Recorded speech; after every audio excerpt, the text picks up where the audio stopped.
आणि शिवसेनेचे मंत्री दादा भुसेजी यांचंही इथे आगमन झाले, जरा जोरदार टाळ्या वाजवून स्वागत करायचंय।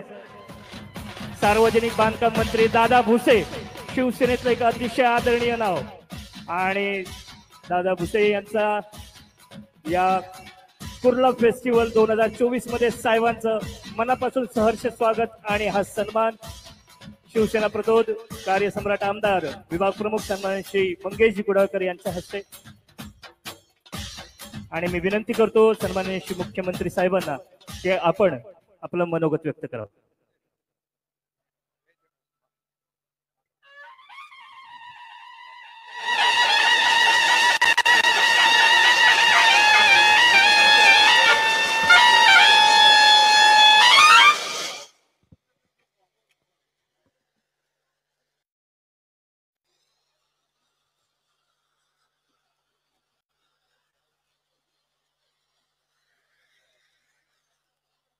छत्रपति शिवाजी महाराज की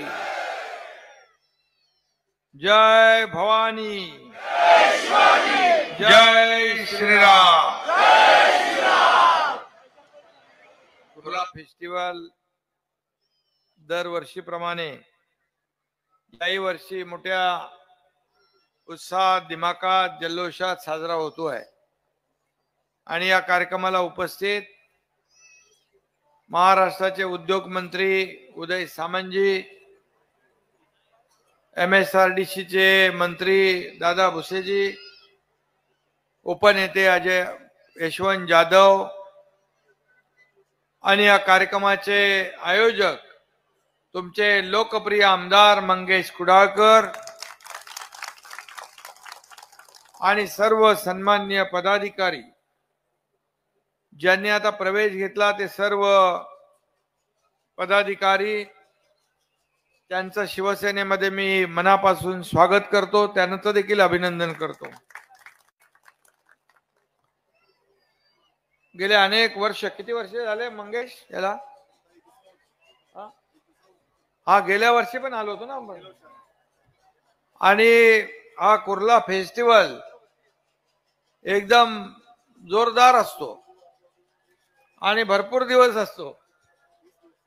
20 दिवस कुठला फेस्टिवल मी बघितलं नाही, पण 20 दिवस फेस्टिवल, सगळ्यांची ताण भूक हरप,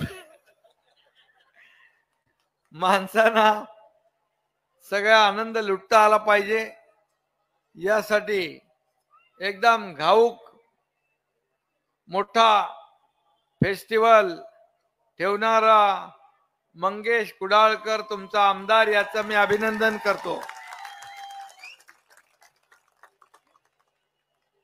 आज या संपूर्ण मैदानामध्ये पहिले येताना राम मंदिर बनवलेलं आहे, राम मंदिराचं दर्शन घेऊन आलोय आणि अयोध्येत 22 जानेवारीला राम मंदिर होतंय उद्घाटन। लाखो करोडो राम भक्तांचं स्वप्न आणि हिंदू हृदय सम्राट बाळासाहेब ठाकरे यांचं स्वप्न साकार होताना आपल्या सगळ्यांना आनंद होतोय। आणि कार सेवकांचा देखील मुद्दामून अतिशय जाणीवपूर्वक त्यांचाही सत्कार इथं मंगेश कुडाळकर यांनी ठेवल्याबद्दल मी मंगेशलाही धन्यवाद देतो आणि कार सेवकांचं अभिनंदन करतो। कारण आपल्या जिव्हाळ्याचा, अस्मितेचा, श्रद्धेचा प्रश्न आहे। हिंदू हृदय सम्राट बाळासाहेबांचंही स्वप्न होतं आणि धर्मवीर आनंदीके साहेबांनी त्यावेळेस जय श्रीराम त्याच्या विटेवर चांदीची वीट कार सेवेमध्ये भेट केली होती, ठाण्याला टेंबी नाका येथे। आणि म्हणून त्यांचं स्वप्न साकार होताना आपल्याला आनंद होतोय। बाळासाहेब असते तर आदरणीय मोदी साहेबांचं मनापासून त्यांनी अभिनंदन केलं असतं, त्यांना शुभेच्छा दिल्या असत्या। परंतु काही लोक त्या राम मंदिराच्या बाबतीमध्ये राजकारण करताना देखील आपण पाहिलं। काही लोक चेष्टा करायचे मंदिर वही बनाएंगे, तारीख नहीं बताएंगे, पहिले मंदिर फिर सरकार असं म्हणायचे. पण मोदी साहेबांनी मंदिर पण बनवलं, तारीख पण जाहीर झाली आणि 22 जानेवारीला त्याचं उद्घाटन होत आहे. देशभरात मोठा उत्साह आहे, जल्लोष आहे. जिकडे बघावं गल्ली बोळात प्रत्येक कार्यक्रमामध्ये जय श्रीरामचे नारे लावतात लोक.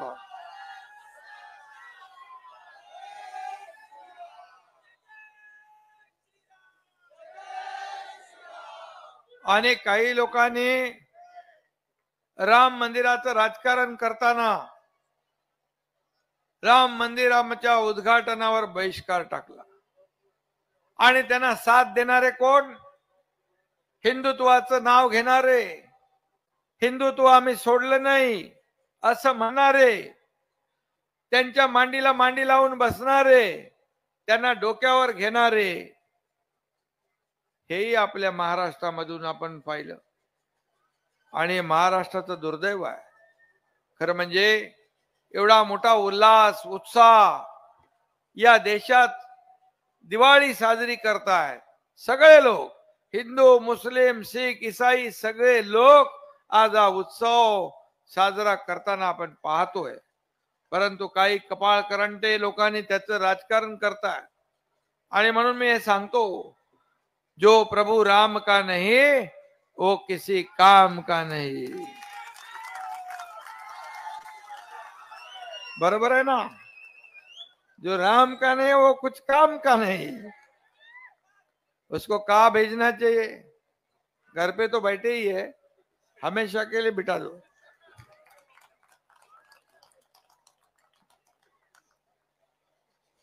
अभी निकले काम पे, सब सुपड़ा साफ होने के बाद काम पे निकलने से क्या फायदा है? पहले निकलते तो ठीक था. अभी बोले डीप क्लीन ड्राइव, मंगेश तुझ्याकडे आलो होतो ना, डीप क्लीन ड्राइव आपला स्वच्छता मोहीम सुरू आहे मुंबईमध्ये. मंगेशच्या इकडे पण आलो होतो. हे पब्लिक सगळे त्याच्यामध्ये इन्व्हॉल्व होते. दर रविवारी जवळपास 1 लाख लोकांना मी भेटतो. 1 लाख लोक 8-10 ठिकाणी थांबलेले असतात.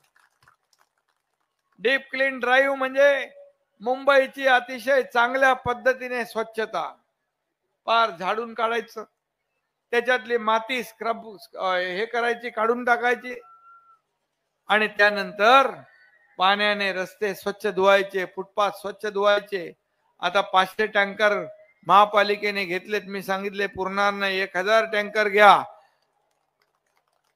आलटून पालटून अल्टरनेट डे ला मुंबईचे रस्ते स्वच्छ झाले पाहिजे, मार्केट स्वच्छ झाले पाहिजे, भाजी मार्केट असतील, इतर आपली मच्छी मार्केट असतील, ही स्वच्छ झाली पाहिजे. अशा प्रकारच्या सूचना मी आयुक्तांना दिल्यात. आणि ते करत असताना मुंबईतलं प्रदूषण 350 वर गेलं होतं, आता ते 120 वर आले, 100 वर आले.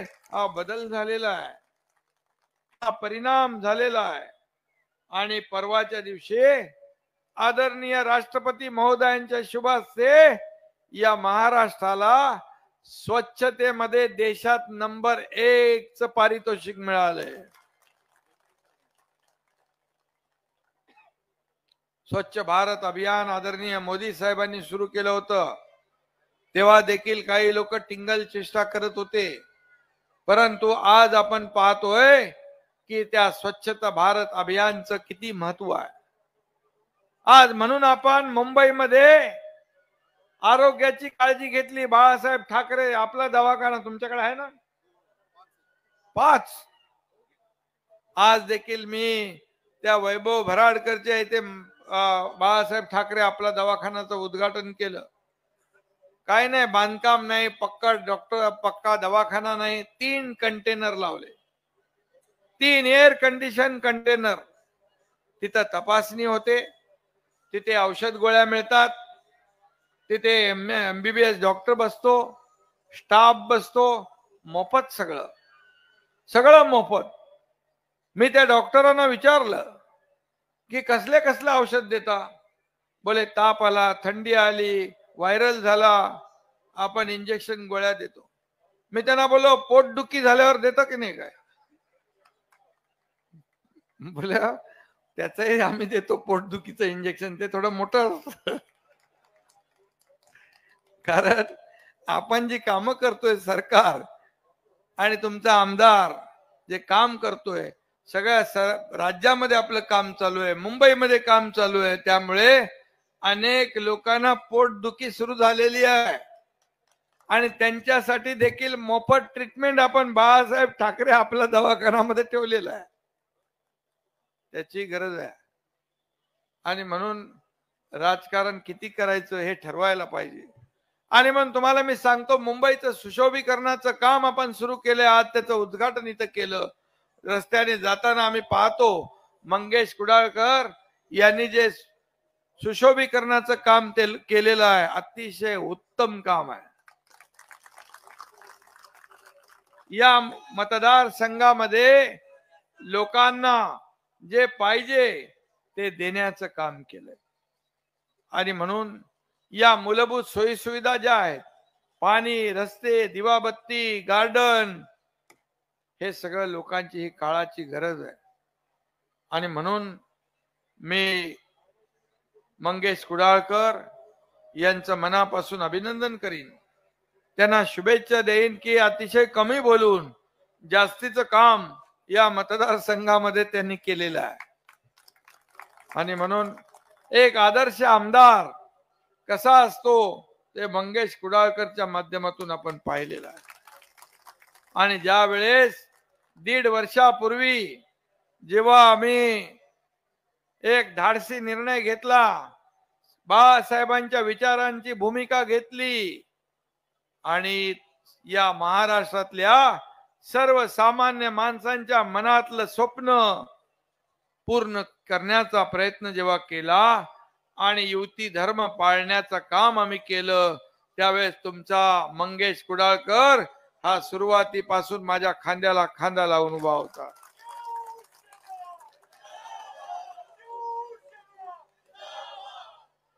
आणि म्हणून मी आपल्याला एवढंच सांगतो, हा मोठा फेस्टिवल आहे आणि धकाधकीच्या आयुष्यामध्ये असा फेस्टिवलचा आनंद पण घेतला पाहिजे. आपली परंपरा आहे, आपली संस्कृती आहे. काही सांस्कृतिक कार्यक्रम होतात, काही स्टॉल आहेत, तिकडे बच्चे कंपनी खेळती आहे, तिकडे आपले तरुण आहेत, इकडे वयोवृद्ध आहेत. सगळे लोक या फेस्टिवलचा आनंद घेत आहेत. सगळ्यांसाठी हा फेस्टिवल मंगेश कुडाळकर यांनी उपलब्ध करून दिलेला. म्हणून मी आपल्याला एवढंच सांगतो, त्यांनी मगाशी सांगितलं की या मतदारसंघातले जे प्रश्न आहेत, शासनाने प्रदान केलेल्या जमिनीचं जे कलेक्टर लँड आहे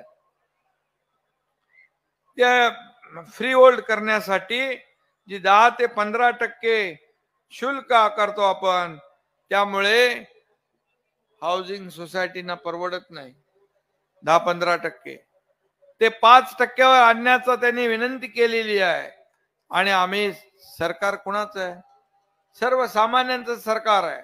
आणि म्हणून ज्या सोसायट्या ज्यांचं डेव्हलपमेंट होत नाही, ज्या SRA अडकलेल्या आहेत, बिल्डर पळून गेले आणि त्यांना भाडंही मिळत नाही, असे सर्व प्रकल्प आपण सरकार टेक ओव्हर करतोय. सरकार मग त्याच्यामध्ये म्हाडा आहे, MMRDA आहे, MSRDC असेल, सिडको आहे, अशा संस्थांनी पुढे येऊन हे रखडलेले प्रकल्प पूर्ण केले पाहिजे, अशी भूमिका आणि पॉलिसी देखील सरकार बनवते. आणि तुमचे हे जे कलेक्टर लँडवरचं शुल्क आहे ते 15% असल्यामुळे ते परवडत नाही आणि विकास थांबलेला ही वस्तुस्थिती आहे. आणि म्हणून या 5%वर हे सरकारचं काम चालू आहे आणि लवकरच धोरणात्मक निर्णय आपण त्याच्यामध्ये घेणार आहोत. आणि या रखडलेल्या ज्या सोसायट्या आहेत त्यांचा पुनर्विकास, त्याचा मार्ग मोकळा नक्की होईल. त्याचबरोबर दुसरं, मेट्रो 2B साठी काही प्रमाणात आपलं बाधित होत आहेत लोक आणि त्यांना कुठेही MMRDA आहे काय? MMRDचं त्याला तुम्हाला काय क्रीडा संकुल पाहिजे? जागा कुठे आहे?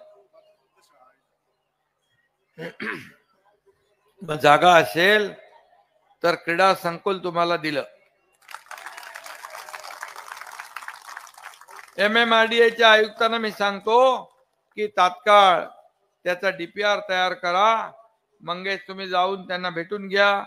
मी त्यांना सांगतो की शेवटी आपले तरुण जे आहेत, आज कोणीतरी आपण कोणाचा शिवछत्रपती पुरस्कार दिला, प्रताप शेट्टी, असे अनेक छत्रपती पुरस्कार विजेते या मंगेश कुडाळकर यांच्या मतदारसंघातून मुंबईतून झाले पाहिजे.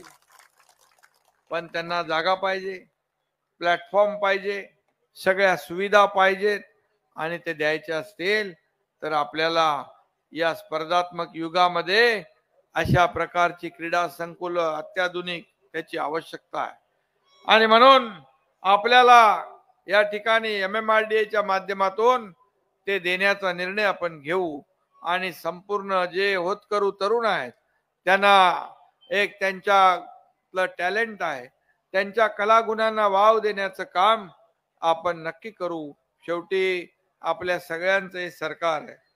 आणि त्याचबरोबर तिसरं काय बाबा, हे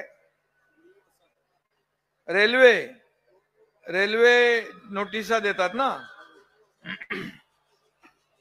या बाबतीत देखील गेल्या अनेक वर्षापासून जे लोक राहत आहेत त्यांच्या बाबतीमध्ये आपण रेल्वे मंत्रालय, रेल्वे मंत्र्यांशी आपण बोलतोय की SRAच्या माध्यमातून आहेत त्या जागेवर आपण पुनर्विकास यांचा करू आणि रेल्वेला देखील त्यांची जागा जी आहे ती मोकळी होईल. अशा प्रकारचा धोरणात्मक निर्णय आपल्या सरकारने घेण्याचा नक्की विचार केलाय.